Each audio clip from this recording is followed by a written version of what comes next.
যে বাবরি মসজিদ নির্মাণকে কেন্দ্র করে মুর্শিদাবাদ এবং তৎসহ পার্শ্ববর্তী জেলাগুলোতে একটা ধর্মীয় ভাবাবেগের সৃষ্টি করা হয়েছিল, যে ধর্মীয় ভাবাবেগের দ্বারা ধর্মপ্রাণ মুসলমান সম্প্রদায়ের মানুষ তাদের তরফ থেকে মহান কাজে, অর্থাৎ মসজিদ নির্মাণের কাজ একটা মহান কাজ মনে করে তারা যেভাবে দান ধ্যান করেছে তা সারা ভারতবর্ষের মানুষ দেখেছে। ভারতবর্ষে অনেক মসজিদ নির্মাণ হয়েছে, কিন্তু এইভাবে কোনো মসজিদ নির্মাণকে কেন্দ্র করে মানুষের আবেগ এবং গরিব মানুষ, ধর্মপ্রাণ মানুষ মাথায় করে ইট বয়ে নিয়ে এসে ইট খরিদ করে, সিমেন্ট বালি খরিদ করে যেভাবে মসজিদ নির্মাণে সহায়তা করেছে তা কিন্তু আমরা এর আগে দেখিনি, অদৃষ্টপূর্ব, যেগুলো আগে আমরা কখনো দেখিনি। কিন্তু ক্রমশ মসজিদ নির্মাণের বিষয়টা ঘোলাটে হয়ে যাচ্ছে। ঘোলাটে হয়ে গিয়ে সেখানে ভোট চলে আসছে, কত আসনের লড়াই হবে তার প্রসঙ্গ চলে আসছে।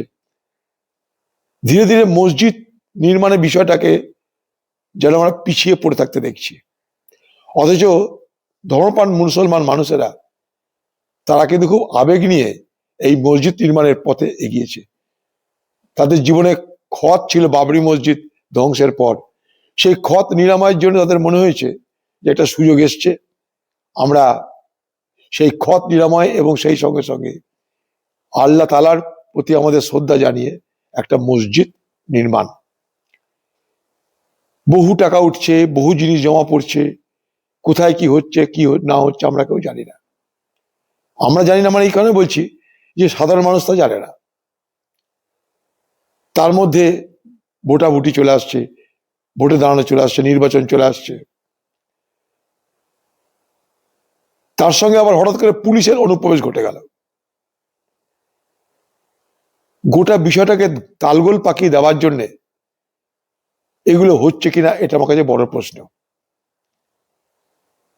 মসজিদ নির্মাণ করতে গেলে জমি চাই, জমি এখনো পাওয়া গেছে কিনা জানা নেই, জমির জন্য রেজিস্ট্রেশন চাই, মসজিদ নির্মাণের জন্য প্ল্যান চাই যে আমি এই মসজিদটা নির্মাণ করব, সেই প্ল্যান পাস হলো কিনা তাও আমরা জানি না।